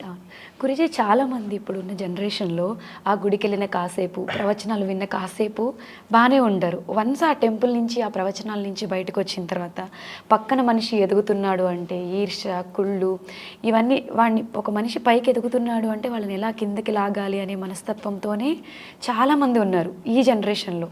అటువంటి వాళ్ళు ఆ మైండ్ సెట్ మారకుండా వన్స్ ఏదైతే ఒక భక్తి భావనతో ఒక మంచి గురించి ఆలోచిస్తారో అదే వాళ్ళలో కంటిన్యూ అవుతూ ఉండాలంటే ఏం చేయాలండి? మీకు విషయం చెప్తానండి. మనకి మన మనస్సు మారినంత వరకు ఏ పూజ చేసినా, ఏ నోము చేసినా, ఏ వ్రతం చేసినా, ఏ మాల వేసుకున్నా దానివల్ల వచ్చే ప్రయోజనం లేదు. ఇవన్నీ ఏం చేస్తాయంటే మెల్లమెల్లగా మన భక్తి సుకృతిని పెంచుతాయి, అది కరెక్టే, నేను ఒప్పుకుంటాను. కానీ నిజమైన ఆధ్యాత్మికం అంటే గుడికి వెళ్ళటం కాదండి. నిజమైన ఆధ్యాత్మికం అంటే మన జీవితాన్ని మార్చుకోవటం, మన మనసుని మార్చుకోవటం, మంచి గుణాలను పెంపొందించుకోవటం. అసూయ, ద్వేషం, ఈర్ష ఇవన్నీ ఉండకూడదు, అహంకారము ఇవి ఉండకూడదు. ఒక మంచి భక్తుడు అనంటే పర దుఃఖ దుఃఖి ఏ వైష్ణవత అని అంటారు. వేరే వాళ్ళ దుఃఖాల్లో ఉన్నప్పుడు అది నా దుఃఖంగా భావించటం, వేరే వాళ్ళు సుఖంలో ఉన్నప్పుడు అది నా సుఖంగా భావించటం. ఇది నిజమైన భగవద్భక్తుడి యొక్క లక్షణం అనమాట. కాబట్టి ఎప్పుడైనా సరే మనం సరళంగా, వినయంగా, ఆనందంగా మన ఆనందాన్ని 10 మందితో పంచుకుంటూ 10 మంది ఆనందాన్ని మన ఆనందంగా భావించటమే నిజమైన భక్తుడి యొక్క లక్షణం. ఇది గురువుకి వెళ్ళటం వల్ల అవ్వదండి, వ్రతం చేయటం వల్ల, నోము చేయటం వల్ల అవ్వదు. ఇది భగవత్ శాస్త్ర అధ్యయనం చేసినప్పుడు, భగవంతుడి యొక్క భక్తుడి యొక్క సాంగత్యంలో మనం ఉన్నప్పుడు నిరంతరము కూడా నిత్యం భాగవత సేవయ, ప్రతిరోజు కూడా భగవద్ ఆరాధన మనం చేసినప్పుడు మాత్రమే కలిగేది. కాబట్టి ఒక ఫెస్టివల్లో ఇప్పుడు చూస్తాం, ఒక పండగ వచ్చిందనుకోండి, 10 రోజులో 11 రోజులో ఫుల్ ఆ జోష్లో ఉంటారు. దాని తర్వాత చేయకూడని తప్పులన్నీ చేస్తూ ఉంటారు అనమాట. అలా చేస్తే ఆ పని అవ్వదు. నిత్యం భాగవత సేవయ, ప్రతిరోజు ఆ భగవద్భక్తి యుతంగా ఉంటేనే మనకి మంచి విషయాలు కలుగుతాయి. గురూజీ, ఇప్పుడు మనము చాలా వీడియోస్లో బయట చూస్తూ ఉంటాము, మన కృష్ణతత్వాన్ని ప్రమోట్ చేయడానికి విదేశం నుంచి వచ్చి వాళ్ళు ట్రెడిషనల్గా చీరలు కట్టుకొని, చక్కగా పంచెలు కట్టుకొని, కృష్ణుడు విగ్రహాలు పట్టుకొని, మనం ఫారిన్ కంట్రీస్లో కూడా కృష్ణుడి గురించి వాళ్ళు ప్రమోట్ చేస్తూ ఉంటారు. అది మన ఇండియన్స్ వచ్చేసరికి ఎవరైతే ఫారిన్ కల్చర్ ఉందో ఆ కల్చర్ని మన వాళ్ళు అడాప్ట్ చేసుకుంటున్నారు, మన కల్చర్ని ఫారిన్ వాళ్ళు అడాప్ట్ చేసుకుంటున్నారు. దీని గురించి అసలు మీరేమంటారు? వాళ్ళు ఇండియాలో ప్రమోట్ చేయడానికి వేసుకోవట్లేదండి ఆ బట్టలు కానీ, వాళ్ళు చేసే సంస్కృతి కానీ. వాళ్ళు దాన్ని నమ్ముకున్నారు. వాళ్ళు దాన్ని ఇది కరెక్ట్, మాకు ఈ జీవితంలో భౌతికతలో ఎటువంటి సుఖం లేదు, ఇది అశాశ్వతం అని తెలుసుకొని భగవద్ మార్గంలో సుఖం ఉంది అని దాన్ని తెలుసుకొని దాన్ని ఆచరిస్తూ ఉన్నారనమాట. కానీ ప్రపంచం అంతా భారతదేశం వైపు చూస్తే మన వాళ్ళు మాత్రం ప్రపంచం వైపు చూస్తున్నారు. ఇది మన దగ్గర ఇప్పుడు చెప్పండి, ఇంట్లో మనకు అంటారు కదా, ఇంట్లో ఉండే వాళ్ళకి గౌరవం లేదు, బయట వాళ్ళకి గౌరవం అని, అలా తయారైపోయింది అనమాట. మన దగ్గర ఉండే మన సంస్కృతి, మన సాంప్రదాయం, ఎంత మంచిగా మన సాంప్రదాయం, మన సంస్కృతి మనకుంది, దీన్ని వదిలేసి ఎక్కడనో మేము ఆచరిస్తామంటే దానికంటే మూర్ఖత్వం ఇంకోటి లేదు. కాబట్టి మనం everybody is looking for the Indian spirituality. మనం కొద్దిగా కాన్షియస్ తీసుకొని ఎంతమంది ప్రపంచంలో ఉండే వాళ్ళు ఎలా మన భారతదేశాన్ని ఎంత గౌరవిస్తున్నారు, మన భారతీయ సంస్కృతి సంప్రదాయాలు ఎంత గౌరవిస్తున్నారని చూసి దాన్ని మనం తెలుసుకొని, అందుకే శ్రీల ప్రభుపాదుల వారు అమెరికాలో ఈ సంస్థ స్థాపన చేయడానికి రీజన్ ఏంటో తెలుసా అండి? భారతీయులకు ఎంత చెప్పినా వాళ్ళు వినట్లేదనమాట. అమెరికన్లు ఏం చేస్తే అది చేస్తామంటున్నారు. కాబట్టి ప్రభుపాదుల వారు అనుకున్నారు అమెరికన్స్ని మారుస్తాను, తర్వాత ఈ భారతీయులు మారుతారు అని. వాళ్ళని మార్చి ఇక్కడ తీసుకొచ్చాక వందలాది వేలాది మంది ఇక్కడ వాళ్ళు కూడా ఇంట్రెస్ట్ పెంచుకున్నారనమాట. అక్కడ వారు ఇక్కడికి వస్తే తప్ప ఇక్కడ వారు మరి మనం ఎలా ఉన్నామండి అసలు? మనది అని చెప్తే వినేవాళ్ళు ఉన్నారా అసలు? మన వాళ్ళని చీప్గా తీసుకునే వాళ్ళు ఉంటారు. కానీ ప్రపంచం అంతా కూడా ఎంత గౌరవిస్తుంది భారతీయత. కాబట్టి మన లోపల భారతీయులలో వినయం లేకుండా పోయింది. అది ఎప్పుడైతే వస్తుందో అప్పుడు మన రూట్స్ మనకు బాగుండాలి. ఇప్పుడు ఏదో నేను ఇండియన్ని, నేను భారతీయుణ్ణి అని చెప్పడంతో సరిపోదండి. భారతీయత అంటే భారతీయ సనాతన సంస్కృతి, భారతీయ ఆచారాలు, భారతీయ కట్టుబాట్లు, భారతీయ శాస్త్రం. కాబట్టి ఇవి మనం ఆరాధన చేసినప్పుడు, ఎప్పుడైతే మనం దీన్ని అర్థం చేసుకుంటున్నప్పుడే మనం నిజమైన భారతీయులం అవుతాం. అసలు గురూజీ, ఇది ఎక్కడ లోపం అంటారు? అంటే యువత మారాలి అంటే అసలు మీరేం సందేశం ఇస్తారు? యువత మారాలి అని అంటే ఎన్నో ఫ్యాక్టర్స్ ఉన్నాయి. ముఖ్యంగా తల్లిదండ్రులు, టీచర్స్, ఎడ్యుకేషన్ సిస్టమ్, ఫ్రెండ్స్, చాలా పెద్ద వ్యవస్థ అండి. చాలా పాడు చేసేసుకున్నాం మన భారతీయ సంస్కృతి సాంప్రదాయాలను. కానీ లెటెస్ట్ ట్రై నౌ. తల్లిదండ్రుల్లో జ్ఞానం ఉండాలి, పిల్లల్ని మంచి ఆధ్యాత్మిక మార్గంగా పెంచాలి అనే విధంగా వాళ్ళు ముందుకెళ్ళాలి. దాంతోపాటు ఎవరైతే ఎడ్యుకేషన్ సిస్టమ్ ఉందో దాంట్లో ప్రయత్నించాలి, మాలాంటి వాళ్ళు ప్రయత్నించాలి, మీలాంటి వాళ్ళు ప్రయత్నించాలి. అందరూ కలిసి ప్రయత్నించినప్పుడు ప్రతి ఒక్కళ్ళు వాళ్ళ ఆ ప్రయత్నం ఈ ధర్మాన్ని ముందుకు తీసుకెళ్లటంలో చేసినప్పుడు తల్లిదండ్రుల బాధ్యత, టీచర్స్ బాధ్యత, ఎడ్యుకేషన్ సిస్టమ్ బాధ్యత, మీడియా బాధ్యత, సాధువుల యొక్క బాధ్యత, ఎంతమంది బాధ్యత అప్పుడు కలిస్తే కానీ ఇప్పుడు ఇంత భారతీయ సంస్కృతిని మనం కాపాడలేమన్నమాట. కాబట్టి మనందరం ప్రయత్నిద్దాం. ధర్మో రక్షతి రక్షిత. మనందరం ధర్మాన్ని రక్షించినప్పుడు ఆ ధర్మమే మనల్ని రక్షిస్తుంది. ఇప్పుడు మన ప్రభుత్వం కూడా ఆధ్యాత్మికత వైపు సపోర్ట్ చేస్తుంది. రీసెంట్గా మనం G20 సమ్మిట్లో వసుదైవ కుటుంబంని కూడా సపోర్ట్ చేసింది. అలాగే మన ఇండియన్స్, మనం ముఖ్యంగా హిందువులు గోవుల్ని ఎక్కువగా పూజిస్తాము, గోమాత అంటాము. కృష్ణుడికి గోవులంటే ఎంతో ప్రేమ. మరి అటువంటి గోవుల్ని మన జాతీయ జంతువుగా అలా ప్రకటిస్తే బాగుంటుంది అని మీరు అనుకుంటారా? చూడండి, ఒక మంచి ప్రభుత్వం, మన ధర్మాన్ని ఎంకరేజ్ చేసే ప్రభుత్వం దొరకటం కూడా చాలా రేర్ విషయం అన్నమాట. మనకి ఎవరైనా అలా ధర్మం కోసం నిలబడిన వాళ్ళు ఉంటే వాళ్ళతో మనం కూడా నిలబడాలి. ఎవరైనా సరే, అది మన సనాతన సంస్కృతిని కాపాడడానికి వాళ్ళ సంకల్పం ఉంటే వాళ్ళు ఎవరైనా సరే వాళ్ళ వెనకాల మనందరం కలిసి ఉండాలి. మన హిందువులలో ఒక చేతన రావాలండి. ఏంటో తెలుసా అండి, మన ధర్మం కోసం మన సాంప్రదాయం ఎలా అయితే వర్ధిల్లడానికి ఎవరైనా ప్రభుత్వం నించుంటుంది, ఒక వ్యక్తి నించుంటున్నారు అని అంటే వాళ్ళకి మనం సపోర్ట్ చేయాలి. హిందువులు అనుకుంటారండి, మా పొట్ట నింపితే చాలు, మనకి బాగుంటే చాలు, ధర్మం ఏదైనా, ధర్మం గురించి ఆలోచించే వాళ్ళు ఉన్నారండి అసలు చెప్పండి? కానీ మిగతా వాళ్ళు చూసారనుకోండి, వాళ్ళు ఎవరు సపోర్ట్ చేస్తారో వాళ్ళకే సపోర్ట్ చేయటం, ఎంత టుగెదర్నెస్ ఉంది వాళ్ళ దగ్గర. కానీ మన దగ్గర లాస్ట్ ఏదన్నా ఆలోచిస్తాడంటే హిందూ ధర్మం గురించి. అందరు అలా ఉన్నారు అని అనట్లేదు, కానీ చాలామంది భావన. అందుకే మేము చేసే ప్రార్థన మీకు ఏంటి అంటే, ఎవరైతే ఈ ధర్మాన్ని సంరక్షించడానికి నిలబడ్డారో, ఎవరైతే ఆ ధర్మం పట్ల కమిట్మెంట్ ఉందో అటువంటి వాళ్ళ వెనకాల మనం అందరం కలిసి ఉండాల్సిందే. అప్పుడే, ఎందుకంటే అండి, ఒక వ్యవస్థ మారాలి, అందరం కూడా బాగుండాలి అని అంటే ఒక మంచి ప్రతినిధి మనకు కావాలి. ఎవరైతే ఆ ధర్మాన్ని, మన శాస్త్రాలను సంరక్షించి, మన యొక్క, మీరు చెప్తున్నారు ఇప్పుడు గోసేవ అని చెప్తున్నారు, గోవులని సంరక్షించాలి, ఎంత ముఖ్యం. మన ఆరాధన గోవుకి మనం చేస్తాం అనమాట. కృష్ణుడికి చెప్తారు గోపాలక అని ఆయన పేరు అనమాట. ఎప్పుడు కూడా గోప ప్రియా అని అంటారనమాట. కాబట్టి ఆ గోవులు ఎప్పుడు కూడా ఎవరైతే కాపాడడానికి సంకల్పం చేసుకుంటున్నారో, గోహింస అన్నిటికంటే మహాపాపం అది. కాబట్టి గోవులని సంహరించటం అవన్నీ కూడా ఎవరైతే బ్యాన్ చేస్తారో అటువంటి వాళ్ళ వెనకాలే మనం ఉండాలి, మన ప్రయత్నం కూడా ఉండాలన్నమాట. ఇప్పుడు దీనికండి ఒక్కళ్ళు సంకల్పం సరిపోదండి, అందరూ టుగెదర్గా రావాలి. ఇందాక చెప్పినట్టుగా మీడియా రావాలి, సాధువులు రావాలి, హిందువులు మేలుకోవాలి. ముఖ్యంగా నిద్రలో నుంచి నేలుకొని నేను నా ధర్మాన్ని కాపాడుకోవాలి అనే ఒక ప్రయత్నం మనం అందరం కలిసి చేసినప్పుడే ఈ దేశాన్ని సంరక్షించవచ్చు. ఈ భారతీయ సనాతన సంస్కృతి మనం కాపాడగలుగుతామన్నమాట. మీరు చెప్పినట్టు గురూజీ, మన ఇండియన్స్లో ఈ టుగెదర్నెస్ చాలా తక్కువ ఉంటుంది.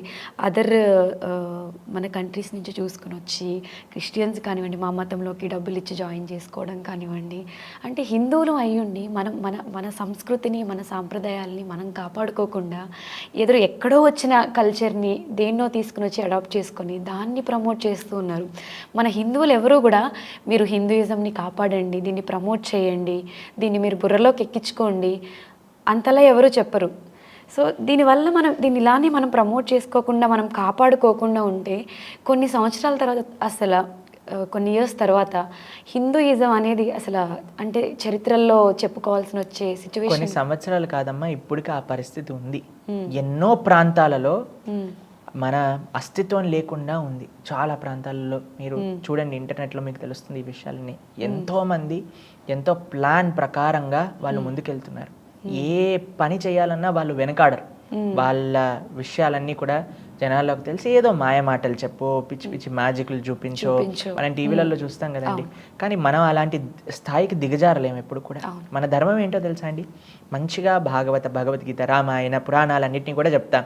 చక్కగా వింటారు, మంచిగా ఒక ఇంటెలెక్చువల్ స్థాయిలో అర్థం చేసుకొని మన వాళ్ళు మారుతారు. ఇప్పుడు చాలామంది అంటారు, ఈ ఫారినర్స్ అందరు ఇస్కాన్ డివోటీస్ ఎలా అయ్యారు, మేమేమి ఇలా నీళ్లు జల్లి ఆయిల్ పూసి లేదా మీకు ఇదైపోతుంది అదైపోతుంది అని చెప్పలేదు. మేమేమి కూడా భగవద్గీత చెప్పాం, వాళ్ళకి భగవద్గీత నచ్చింది, కృష్ణుడు నచ్చాడు, బృందావనం నచ్చింది, భక్తి నచ్చింది, వాళ్ళు వచ్చారు.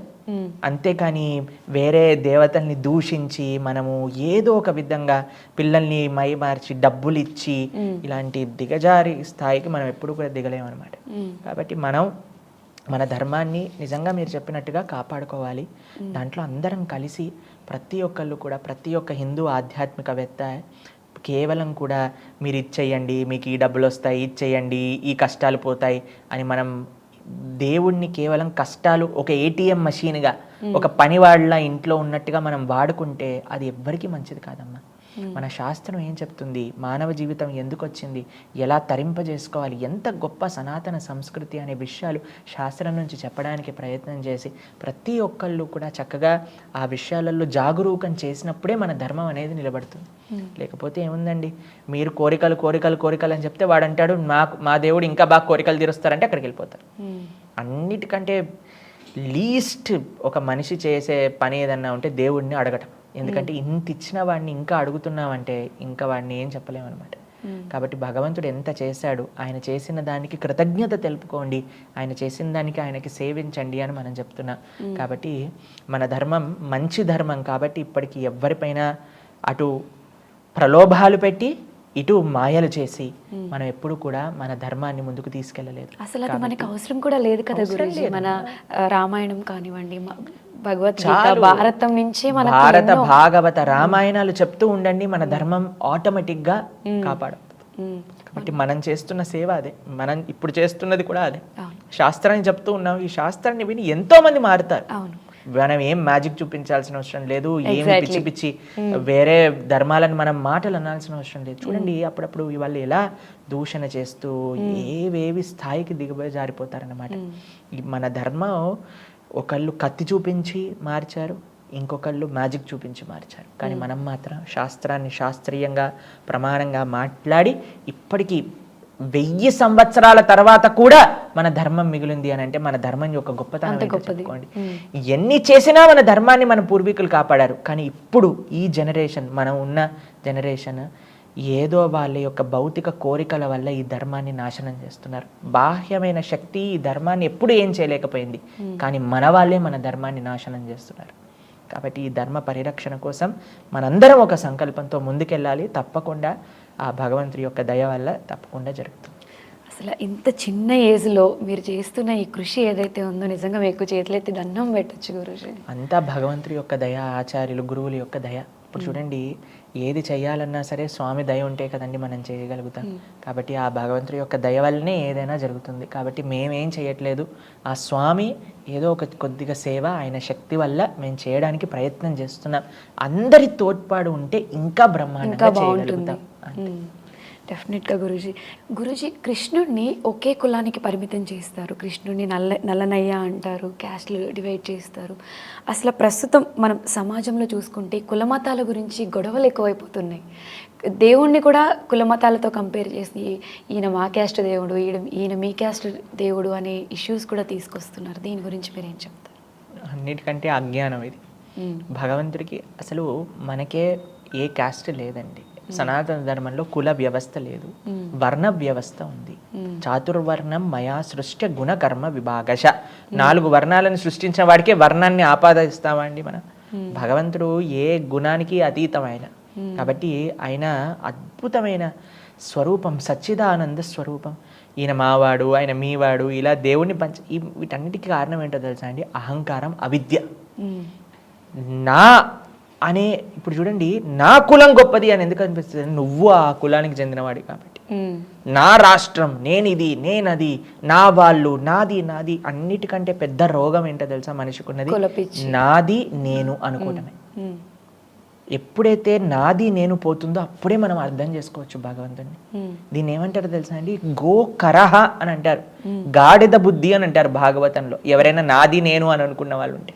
అందుకే మన శాస్త్రం ఎప్పుడు కూడా వసుదైవ కుటుంబకం గురించి మాట్లాడుతుంది, కానీ నేను బాగుండాలి, నాకు చెందిన వాళ్ళే బాగుండాలి, మిగతా వాళ్ళు ఏమైనా పర్వాలేదు ఇలా అనుకోరండి.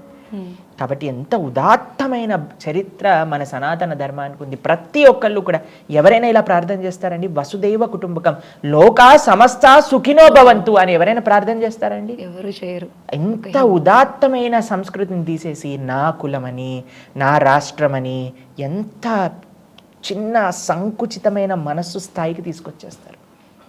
కాబట్టి కృష్ణుడు ఏ కులానికి సంబంధించిన వాడు కాదండి, ఆయన భగవంతుడు, అందరినీ తరింపజేయడానికి వచ్చినవాడు. కాబట్టి మన దగ్గర కుల వ్యవస్థ లేదు, అందరూ సమానమే. చాతుర్వర్ణం మయా సృష్టి గుణ కర్మ విభాగశ. వర్ణం ఉంది, కులం లేదు. వర్ణం అంటే ఏంటో తెలుసా అండి? టైప్. బ్రాహ్మణులు అని అంటే ఎవరైతే శాస్త్ర అధ్యయనం చేస్తారో బ్రాహ్మణులకి ఎన్నో లక్షణాలు ఉన్నాయండి. బ్రహ్మ జానాతి ఇది బ్రాహ్మణ, ఎవరైతే భగవంతుని తత్వతంగా తెలుసుకొని అధ్యయనం చేసి 10 మందికి చెప్తారో, ఎవరైతే దక్షిణ ద్వారా జీవిస్తారో అటువంటి వాళ్ళు బ్రాహ్మణులు. క్షత్రియులు అని అంటే ఎవరైతే సంరక్షణ కోసం జీవితం మొత్తం నిలబడతారో అటువంటి వాళ్ళది క్షాత్ర ధర్మం. వైశ్యులు ఎవరైతే బిజినెస్ చేస్తారో వాళ్ళు వైశ్యులు. శూద్రులు అంటే ఎవరైతే ఎంప్లాయీస్ ఉన్నారో వాళ్ళందరూ శూద్రులు. కాబట్టి ఇప్పుడు శూద్రులు అంటే ఈ ఫ్యామిలీకి చెందిన వాళ్ళు, వైశ్యులు అంటే ఈ ఫ్యామిలీకి చెందిన వాళ్ళు, బ్రాహ్మణులు అంటే ఈ ఫ్యామిలీకి చెందిన వాళ్ళు కాదు. ఎవరు ఏ గుణము ఏ పని వీటిని బట్టి వాళ్ళ యొక్క వర్ణము అనేది డిసైడ్ అవుతుంది అనమాట. గుణం అని అంటే మనకుండే క్వాలిటీస్, 2 కర్మ మనం చేసే పని. కాబట్టి ఈ 2 పరిగణలోకి తీసుకోవాలి. కానీ కృష్ణుణ్ణి రాముణ్ణి ఒక కులానికి ఒక ధర్మానికి, వాళ్ళ కులానికి సంబంధం లేదు, ధర్మానికి సంబంధం లేదు, అందరికీ పిత సర్వలోకేశ్వరుడు కృష్ణుడు అనమాట. అహం బీజ ప్రదాపిత సుహృదం సర్వభూతానాం, అందరికీ కూడా పతి ఆయనే అనమాట, అందరికీ పిత ఆయనే. త్వమేవ మాతా చ పితా త్వమేవ త్వమేవ బంధువు చ సఖా త్వమేవ త్వమేవ విద్యా ద్రవిడం త్వమేవ త్వమేవ సర్వం మమ దేవదేవ. ఎక్కడైనా ఒక్క శ్లోకం చూపించమనండి ఇలా మాట్లాడే వాళ్ళకి, కృష్ణుడు నేను కేవలం ఈ కులానికి చెందినవాడు. మిగతా దేవుళ్ళు చెప్పుంటారు, మిగతా దేవుళ్ళు అని అంటే మన ధర్మానికి చెందిన వాళ్ళు కాదు. ఎప్పుడెప్పుడో మేము వీడియోలలో వింటూ ఉంటాం, వాళ్ళు చెప్తారు మేము వీళ్ళ ఈ ప్రదేశానికి చెందిన దేవుళ్ళము లేదా ఈ యొక్క రాజ్యానికి సంబంధించిన దేవుళ్ళని చెప్తారట, మనకు కూడా తెలియదు, మేము జస్ట్ వీడియోలలో అయినా. కానీ మన స్వామి మాత్రం సుహృదం సర్వభూతానాం సర్వలోక మహేశ్వరం అని కృష్ణుడు భగవద్గీతలో చెప్పారనమాట. అన్ని లోకాలకి అధిపతి ఆయనే, అందరికీ కూడా పిత తండ్రి పతి ఆయనే. కాబట్టి కృష్ణుడిది ఏ కులం కాదు, అందరూ కూడా ఆశ్రయించాల్సిన తత్వం కృష్ణతత్వం. గురూజీ, నేను ఒక 2-3 సార్లు షూట్కి వెళ్ళి వస్తున్నప్పుడు రోడ్డు మీద చూశాను, సేమ్ మీలానే వైట్ అండ్ వైట్ బట్టలు వేసుకొని సేమ్ బొట్టు పెట్టుకొని భగవద్గీత పుస్తకాలు తీసుకొని సిగ్నల్ దగ్గర ఆ పుస్తకాలను అమ్ముతూ ఉన్నారు. అది చూసినప్పుడు నాకు చాలా బాధ అనిపించింది. ఎందుకు అంటే భగవద్గీతని రోడ్డు మీద ఎండలో తిరుక్కుంటూ రోడ్డు మీద అమ్మడం ఏంటి, చెప్పుల్ని ఏసీ గదుల్లో పెట్టి షోరూంలో అమ్మడం ఏంటి? భగవంతుడు వైకుంఠంలో ఉంటారు తెలుసా మీకు? మీరు విన్నారా? లక్ష్మీనారాయణులు వైకుంఠంలో స్వామి పవలింపు ఉంటారు. అటువంటి స్వామి ఈ లోకానికి వచ్చారు ఎందుకు తెలుసా అండి? మనల్ని ఉద్ధరింపజేయడానికి. ఈ లోకం జన్మ మృత్యు జరా వ్యాధి దుఃఖ దోషానుదర్శనం దుఃఖాలయం అశాశ్వతం. అందరూ మిగతా దేవతలు, స్వర్గంలో ఉండే దేవతలు ఏం చేస్తారైతే తెలుసా అండి? ఈ భూమి దగ్గరికి వచ్చినప్పుడు వాళ్ళందరికీ నాజియా అంటే వాంతి వచ్చినట్టు అవుతుందట ఈ భూమిని చూస్తే. అంత చెడు ప్రదేశం అని ఈ భూమిని పేరు చెప్తారు. అటువంటిది అజ్ఞానంతో అంధకారంతో అనర్థములతో నిండుకున్న ఈ భూమిపైకి ఆయన వైకుంఠం నుంచి దిగి అవతారం స్వీకరించింది ఎందుకో తెలుసా? మనందరి కోసం. మనందరం ఆయన గురించి వినాలని, ఆయన గురించి తెలుసుకోవాలని, ఆయన చెప్పిన ధర్మాన్ని ఆచరించాలని. అంత కష్టపడిన ఆయన వైకుంఠాన్ని వదిలేసి ఇక్కడికి వచ్చారు. ఎంత కష్టపడాలండి దానికి, ఎంత ప్రేమ ఉండాలండి. అటువంటి అంత కష్టపడి భగవంతుడు వచ్చి ఇచ్చిన భగవద్గీతని ఈరోజు మన హిందువులు చదవడానికి ముందుకు రావట్లేదు. కాబట్టి ప్రభుపాదుల వారి యొక్క దయచేత డివోటీస్ అందరూ కూడా రోడ్డుపైకి వెళ్ళి కనీసం కృష్ణుడు అంత దూరం నుంచి వచ్చారయ్యా, అంత కష్టపడిన కృష్ణుడిని అర్థం చేసుకోకపోతే మా వంతు ప్రయత్నం చేస్తున్నా, ఎక్కడున్నా సరే అటువంటి వాళ్ళకి కృష్ణుడు లభిస్తారు ఎవరో ఒకళ్ళు. ఎందుకంటే నా జీవితంలో స్వయంగా చెప్తానండి, మేము రోడ్డు పైనకి వెళ్ళి భగవద్గీత డిస్ట్రిబ్యూట్ చేసినప్పుడు ఎంతోమంది తీసుకుంటారు, దాన్ని చదువుతారు, చదివి వాళ్ళ జీవితం మారుతుంది. ధార్మికంగా మారిన వాళ్ళు నాకు వందల మంది నా జీవితంలోనే తెలుసు నాకు. కాబట్టి ఎక్కడుందని కాదండి. ఇప్పుడు మీరు రోడ్డు పైన వజ్రాలు అమ్ముతున్నారంటే కొనరా? మీరు ఆలోచిస్తారా ఎందుకంటే ఈ రోడ్డు పైన వజ్రాలు అమ్ముతున్నారంటారా? లేదు. కాబట్టి భగవంతుడి యొక్క తత్వం ఎక్కడ దొరికినా దాన్ని స్వీకరించవచ్చు. కాబట్టి ఇస్కాన్ డివోటీస్ చేసే మహోపకారం ఈ లోకానికి ఏదన్నా ఉంటే ఆ భగవద్గీతని తీసుకెళ్ళి ప్రతి ఒక్కళ్ళకి, ఎవరైతే గుడికి రారో అటువంటి వాళ్ళ దగ్గరికి కూడా కృష్ణుడు వెళ్తున్నాడు. ఇది కృష్ణుడి సంకల్పం. కాబట్టి రోడ్డు పైన దొరుకుతుంటే భగవద్గీత విలువ పోతుందా అండి? లేదు. ఎక్కడున్నా సరే ఆ భగవంతుడి విలువ అలా ఉంటుంది. కాబట్టి ఈ డివోటీస్ చేసే మనం కూడా వాళ్ళకి ఎంత కృతజ్ఞత తెలుపుకోవాలి నిజంగా చెప్పాలి అని అంటే. ఒకళ్ళు రోడ్డు పైన వెళ్ళి అలా అడగటం అనేది మామూలు విషయం కాదు తెలుసా అండి. దానికి ఎంతో ఈగో సాక్రిఫైస్ అనేది కావాలి. ఎందుకంటే ప్రతి ఒక్కళ్ళు తీసుకోరండి. కొంతమంది ఇలా అంటారు, కొంతమంది తిడతారు, కొంతమంది మాటలు అంటారు. అయినా సరే వాళ్ళు అక్కడ నించొని ఎవరో ఒకళ్ళు భగవద్గీత వెతుక్కుంటూ వస్తారు. వెతుక్కుంటూ వాళ్ళు రావట్లేదండి, కృష్ణుడే వాళ్ళ దగ్గరికి వెళ్తున్నాడు. భగవద్గీత సాక్షాత్ ధర్మస్తు సాక్షాత్ భగవత్ ప్రణీతం. అటువంటి ధర్మాన్ని, అటువంటి కృష్ణుణ్ణి ఈ లోకానికి అందజేస్తుంది ఇస్కాన్ సంస్థ, శ్రీల ప్రభుపాదుల వారి దయ. కాబట్టి ఇప్పటి వరకు కోట్లాది పుస్తకాలు ప్రపంచం మొత్తంలో ఆ యొక్క ధర్మ ప్రచారణ కోసం మనం ప్రింట్ చేసి అందరికీ అందించాం. కాబట్టి భగవంతుడి యొక్క దయ పూర్తి స్వరూపంలో చూడాలి అని అంటే ఆ రోడ్డు పైన భగవద్గీతను డిస్ట్రిబ్యూట్ చేస్తున్న డివోటీస్లో ఉండాలి. ఆయన అంత దూరం నుంచి వచ్చారు, ఈ వీళ్ళ ఆలయం నుంచి రోడ్డు దగ్గర తీసుకెళ్తున్నారు అనమాట. కాబట్టి ఏ విధంగానైనా సరే మనకి ఆ శాస్త్రం మన చేతుల్లోకి వచ్చి దాన్ని చదవటం చాలా ముఖ్యం, దాన్ని అర్థం చేసుకుని ఆచరించటం ముఖ్యం అనమాట. కాబట్టి ఎంతమంది వస్తున్నారంటే గుడికి వచ్చే వాళ్ళు అక్కడ ఏదైనా ప్రవచనం జరుగుతుంటే మీరు చూస్తున్నారా, ఎవరైనా వింటారా అండి? చాలామంది వినరండి. ఏదో దేవుడు దండం పెట్టుకున్నా ఇలా అంటారా, వెళ్ళిపోతారు అంతే. చాలామంది మేము చూస్తామండి, దేవుడి దగ్గరికి వస్తారు, మా ఆశ్రమంలో ఇలా సెల్ఫీ తీసుకుంటారు, దేవుడితో వెళ్ళిపోతారు అంతే. అక్కడ పక్కన ప్రవచనం జరుగుతుంది, ఎవ్వరు వినరండి. ఆ కరెక్ట్ టైం కావాలండి. కొంతమందికి మేము చూసాం, చాలామంది డిప్రెషన్లో ఉంటారు, కొన్ని సూసైడల్ టెండెన్సీస్లో ఉంటారు, బాధలలో ఉంటారు, లేదా వాళ్ళ ఆధ్యాత్మికం కోసం వెయిట్ చేస్తూ ఉంటారు. సరే రోడ్డు పైన సరే ఆ పుస్తకం దొరికినప్పుడు తీసుకుంటారు, చదువుతారు, మారుతారు. కాబట్టి ఎక్కడుంది దానితో సంబంధం ఏంటండి? మనం తీసుకున్నామా, అది మనకి వచ్చిందా, దాన్ని చదివామా, మారామా అనేది ముఖ్యం కాదు. అవును, అంటే మనకు వచ్చే ప్రతి ప్రాబ్లంకి సొల్యూషన్ భగవద్గీతలో ఉంటుంది అని మన పెద్దలు చెప్తూ ఉంటారు. అసలు అది చదవడం వల్ల ఉపయోగం ఏంటి అనేది ఇప్పుడు చాలామంది అనుకుంటారు, వెల్ ఎడ్యుకేషన్ ఇచ్చాము, గుడ్ జాబ్ చేస్తున్నారు, మనం అన్నీ ఇచ్చామనుకుంటారు. చదువుతో పాటు సంస్కారం కూడా చాలా ఇంపార్టెంట్. ఆ సంస్కారం మనకి ఏం చేస్తే వస్తుంది? మీరు అన్నట్టు భగవద్గీత, భాగవతం, రామాయణం, మహాభారతం ఇవన్నిటి నుంచే కదా మనం నేర్చుకునేది. సో ఇప్పుడున్న పిల్లలకి పుట్టినప్పటి నుంచే ఇవన్నీ వస్తే బాగుండు, ఇవి కూడా ఎడ్యుకేషన్లో కానివ్వండి చదువుతో పాటు ఒక పార్ట్ అయితే బాగుండు అని నాకు అనిపిస్తూ ఉంటుంది. తప్పకుండా చాలా అది నిజం అది. ఎందుకంటే చదివిస్తున్నారు అంటే ఇప్పుడు ఇవన్నీ ఫ్రాడ్లు చేసే వాళ్ళందరూ ఎవరమ్మా చేసేది? రోడ్లు వేస్తున్నారు, రోడ్ కింద సిమెంట్ అంతా తీసేస్తున్నారు, హాస్పిటల్లో అడ్మిట్ అవుతే కిడ్నీలు అమ్మేస్తున్నారు. వీళ్ళందరూ డాక్టర్లు కదా చేసేది, ఇంజనీర్లు కదా వీళ్ళు చేసేది. కాబట్టి లంచాలు తీసుకునే వాళ్ళందరూ చదువురాని వాళ్ళు అనుకుంటున్నారా? ఎంతెంత చదువుకున్న వాళ్ళు ఇవన్నీ ఎందుకు చేస్తున్నారు? ఎలా చేస్తున్నారు? చదివిచ్చామే, మరి తప్పెందుకు చేస్తున్నారు? కానీ ధర్మం నేర్పించాలి. తల్లిదండ్రులుగా జననీన సస్యాత్ పితాన సస్యాత్ స్వజనోన సస్యాత్ అని అంటారన్నమాట. శాస్త్రం చెప్తుంది, ధార్మికమైన విషయాలు నేర్పించి పిల్లల్ని మంచి మార్గంలో ఉద్ధరింపజేయగలిగిన స్థితి లేకపోతే పిల్లల్ని కనద్దు అని చెప్తుంది అనమాట శాస్త్రం. కాబట్టి మన బాధ్యత తల్లిదండ్రులుగా, గురువుగా, టీచర్గా మనకుండే బాధ్యత ఏంటి అంటే సరైన ధర్మాన్ని నేర్పించడానికి. ఎంత చదువుకున్నారని గొప్ప విషయం కాదమ్మా, ఎంత ధర్మం వాళ్ళకి తెలుసు. వేరే వాళ్ళకి మంచి చెయ్యాలి, చెడు చేయకూడదు, కళల్లో కూడా వేరే వాళ్ళ చెడు కోరుకోకూడదు. ఇవన్నీ ఎలా తెలుస్తుంది? మన రాముడు, కృష్ణుడు వీళ్ళ గురించి తెలుసుకుంటే కదమ్మా తెలిసేది. టీవీలలో, సినిమాలలో, సీరియళ్ళల్లో ఇవి నేర్పిస్తున్నారా? మీరు ఎక్కడైనా చూసారండి? ఒక దగ్గర వేరే వాళ్ళ కోసం జీవించాలి, వేరే వాళ్ళ కోసం మంచి చేయాలి, ఒక స్త్రీని గౌరవించాలి. సినిమాలు, సీరియళ్ళు చూస్తే ఒక స్త్రీని ఒక ఆబ్జెక్టిఫై చేసేసి ఏదో ఒక ఎంత హీనంగా చూపిస్తున్నారు. అటువంటి వాళ్ళకి పిల్లల్ని చూడాల్సిన అవసరం ఉందా అమ్మ? కాబట్టి మన వ్యవస్థని మార్చాలి అని అంటే ప్రతి ఒక్కళ్ళ సంకల్పం దాంట్లో కావాలన్నమాట.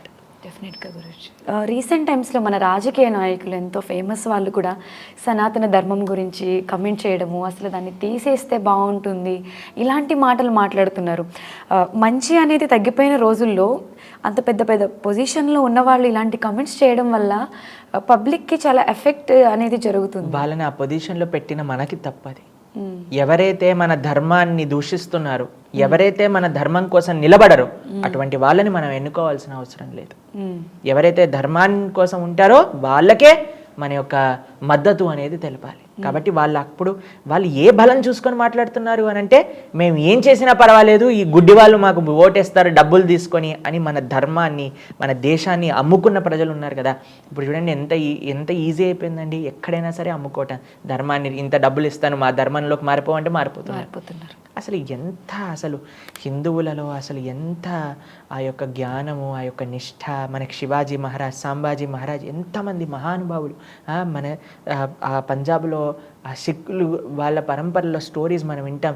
రాణులు ఎంతమంది తమ శరీరాన్ని త్యాగం చేసేశారు, కానీ మేము మతం మారము, మేము మా యొక్క ఈ ధర్మాన్ని మారము అని శివాజీ మహారాజ్ యొక్క కుమారుడు మొత్తం చర్మాన్ని వదిలేస్తున్నా సరే భగవంతుడి యొక్క నామాన్ని చెప్పారు, కానీ మీ ధర్మంలోకి రాను అని నించున్న దేశం ఎక్కడ?